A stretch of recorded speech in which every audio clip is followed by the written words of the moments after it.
हमें मसाला के तोरा दिला पे सुने के छौरी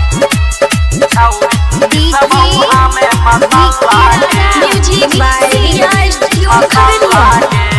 चुम्मा मांगलियो चुम्मा न जलई कर ले सगरो हल्ला के चुम्मा मांगलियो चुम्मा न जलई कर ले सगरो हल्ला के तोरा सिला पे सुने के छौरी पिसबऊ हमें मसाला के तोरा सिला पे सुने के छौरी पिसबऊ हमें मसाला के फेरा में जहिया परबे तहिया करबौ ढोरी ढिल्ला के फेरा में जहिया परबे तहिया करबौ ढोरी ढिल्ला के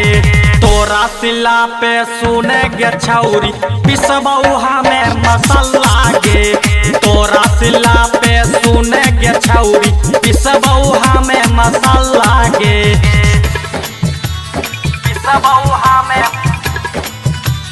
पिसबऊ हमें music by Riya studio Khagaria. तोरा सिला पे सुने के छौरी तोरा सिला पे सुने के छौरी पिसबऊ हमें मसाला के मसाला के माई बाप भाई गेलौ सब तोहर जान गे सब के नजर में हमरा करल है बदनाम गे माई बाप भाई गेलौ सब तोहर जान गे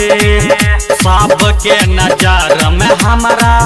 करल है बदनाम गे तोरा चलते दूसै लगल टोला और मोहल्ला गे तोरा चलते दूसै लगल टोला और मोहल्ला गे तोरा सिला पे सुने गे छौरी पिसबऊ हमें मसाला गे तोरा सिला पे सुने गे छौरी पिसबऊ हमें मसाला गे पिसबऊ हमें मसाला के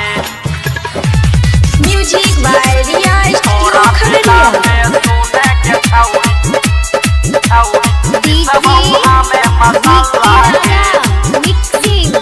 मसाला के बात मान कहै छियौ छौरी खेला कारी आई नहीं चोरबहु देबौ धाई के रागारी बात मान कहै छियौ छौरी खेला कारी आई नहीं चोरबहु देबौ धाई के रागारी राइटर शंकर के बतले मानी चाले न खुल्ला में खुल्ला गे आज का मर्जित के बतले मानी चाले न खुल्ला में खुल्ला गे तोरा सिला पे सुने गे छौरी पिसबऊ हमें मसाला गे तोरा सिला पे सुने गे छौरी पिसबऊ हमें मसाला गे।